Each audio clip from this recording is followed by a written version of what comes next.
Nessuna corsa al saldo, almeno per il momento. A Mestre qualche negoziante ha già dato il via agli sconti. Qualcuno rimarrà aperto anche di sera in occasione dell'Happy Friday, ma tra i cittadini, se c'è chi sembra avere le idee chiare, qualcuno non ci ha proprio ancora pensato. Abbiamo delle idee di andare, come si chiama? A 90 che è super sconti. All'outlet. Sì. Ha già delle idee? Ha già visto qualcosa?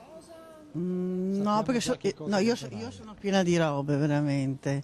Se vedo qualcosa che conviene posso comprarlo, ma altrimenti no. Non ho la più pallida idea. Stessa cosa io, infatti ho fatto un giro per Coima, sono talmente stufa che vado a casa.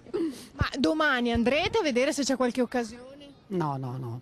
Siamo a posto. Siamo a postissimo, ahimè. Penso che non comprerò niente, non ho bisogno di comprare altro. Io invece guardo in giro, vedo se qualcosa mi piace, ci penso e dopo torno. Torna domani dunque. Speriamo, vediamo il tempo. Se è così sì, sicuramente. Veramente non abbiamo ancora pensato. E tra gli indecisi c'è chi invece sceglie di non fare alcun acquisto perché non lo ritiene realmente conveniente. Non ha senso secondo me.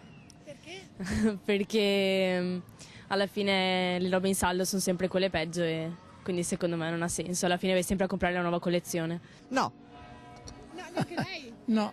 Perché? Perché? Perché di solito la roba che mettono nei saldi non è la stessa cosa di quello che tu avevi visto, che avevi in previsione di acquistare. Se io cerco una giacca, no, che avevo visto e che aspetto l'occasione, così non c'è.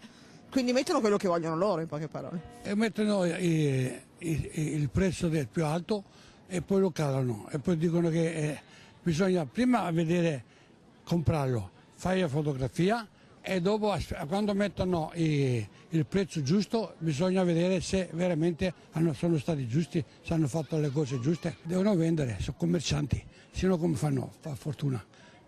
Chiudono i negozi perché dicono che non guadagnano più e allora la roba cosa la pagano loro?